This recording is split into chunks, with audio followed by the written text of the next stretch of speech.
First and foremost, I just want to thank everybody for being here tonight. That was an awesome crowd. Our students, the Thon game, they showed up. They were loud. They were the stars of the night. I just, as in my first year, experienced some of this, even in a night of defeat. I don't want to ever forget that. Our students are showing up and they're into it, and I really appreciate that, and I take it personal because I want them to be a part of this. So I was very humbled by how many people showed up today. It was great, and we gotta do our part. We only did it for 20 minutes. We didn't do it for 40. Very disappointing second half. I thought in the first half that was some of the best basketball we played the right way, played with great flow and movement. Second half, we just got very frustrated very quick, and it just really put us in the mud.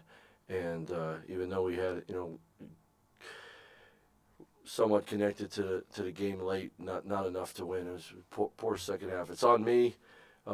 It's on all of us to understand this. We're not a consistent basketball team, and you saw that today. Mike, Mike, what went wrong defensively early in the second half, and how much trouble is that for you, because you've always hung your hat kind of on defense? It's what your teams have been about. Yeah, first of all, we were out of position. I mean, I thought in the first half we honored the scouting report very well, and they took tough shots, and we defended. We gave a couple threes up early, but I thought around the basket we made a miss, and we shrunk the court when they were trying to do some isolations. In the second half, that went out the window, and that's very frustrating as a coach. We don't have enough defense to carry over as the game goes on, especially when teams make adjustments. We fouled a lot, and to me that's a lack of discipline.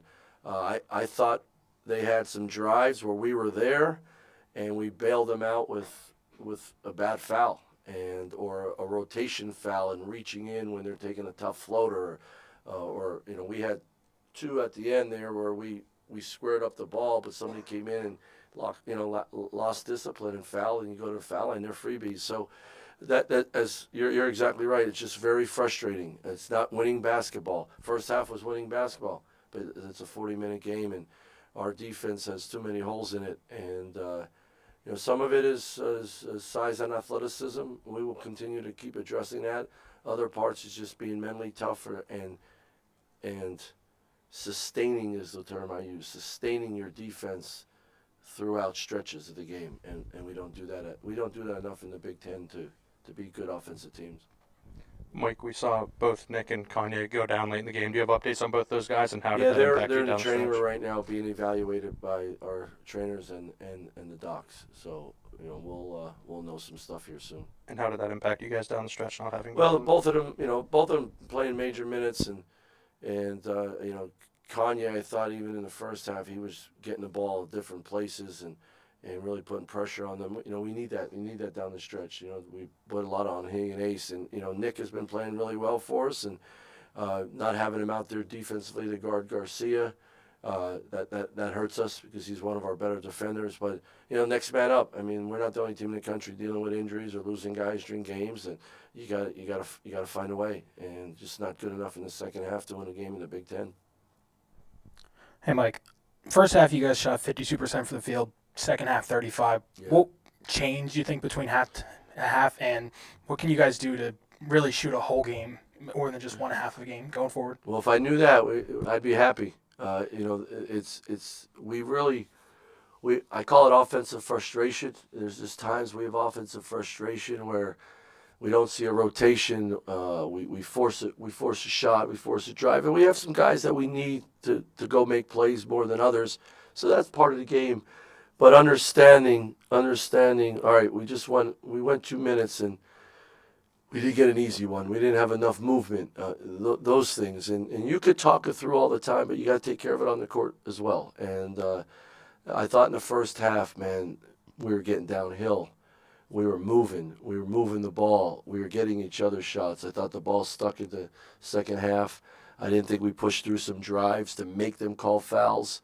If you don't push through drives in the Big Ten and attack the defender, they're not bailing you out with a flail. And I thought we got very frustrated quickly in the first half, and that's the difference. And when you get offensively frustrated, it affects your defense, and that's been a problem for us all year.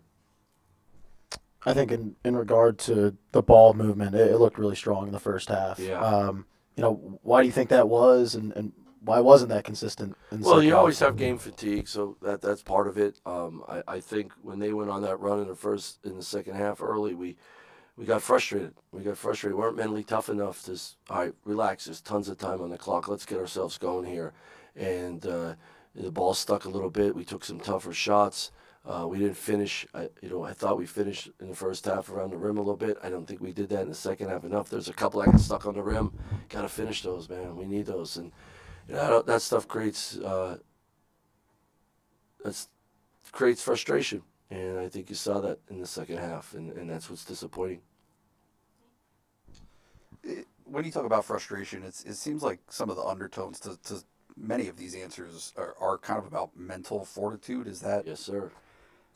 How do you develop that? What are the key ingredients? Like, is that just kind of who some of these guys are? I wish I could tell you it happens overnight or game by game. The next game it doesn't. That comes over how you attack the weight room, how you attack conditioning, how you attack getting extra shots up and watching tape. It all adds up, and that builds confidence. That builds mental toughness.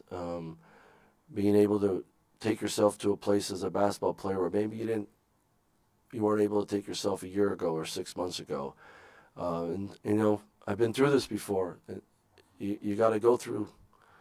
Can't use the word I want to use, but you got to go through some stuff, Nate, to get where you want to go. And it seems like we're going through the same stuff over and over again this year. Man, 20 really good minutes or 10 really good minutes, and then 10 lousy minutes or a half like we just had, and that's frustrating. You got to learn from it.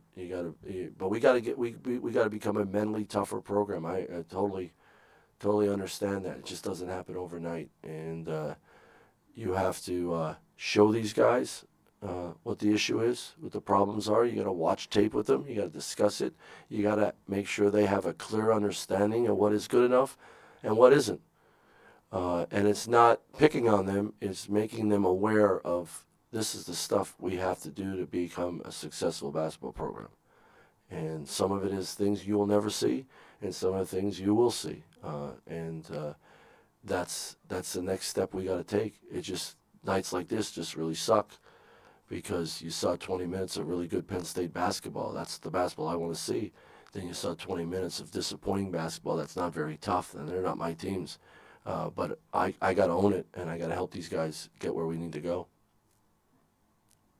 We're not good enough yet. Let's call it as it is. We're just not good enough yet.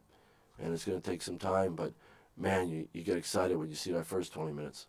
It's just not good enough. Mike, thought Leo played with a true 5 tonight more than we've seen him. I think he's been playing the 5 a lot with a small ball lineup. Does that have to do with Meech's emergence, or did you toy with that a little bit in the lineup?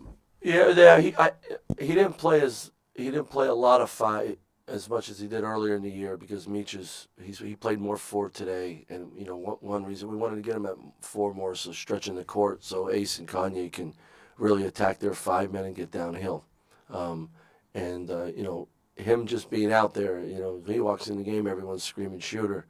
So that gives more space to those guys. When we made that run in the first half, he was out there. He had some bad fouls today, but he battles, and he's one of the guys that really throws his body. Even though he's not very athletic, he throws his body in the way and frustrates some guys. So there's going to be certain lineups, certain matchups we can play him at the 4. With the way Meech has been playing, Meech has given us very good minutes, and he's helping us, and we got to reward him for that. Last question, John. Mike, we've heard with Meech being called a junkyard dog and everything, kind of the mentality that he brings to playing out there. Is there more reason to potentially further increase his minutes just because you're lacking that kind of mentality otherwise, and he's bringing it consistently when he's out there? Yeah, you hope so. I mean, with guys, you want to say, play to exhaustion. And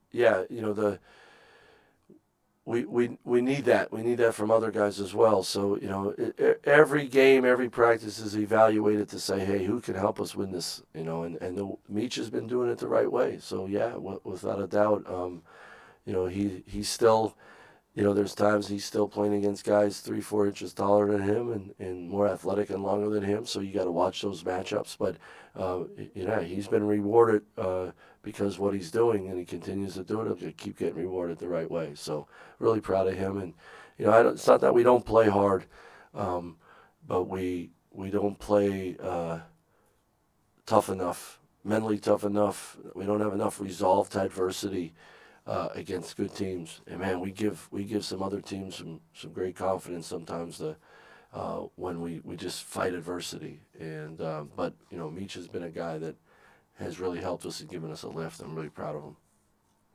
All right, guys.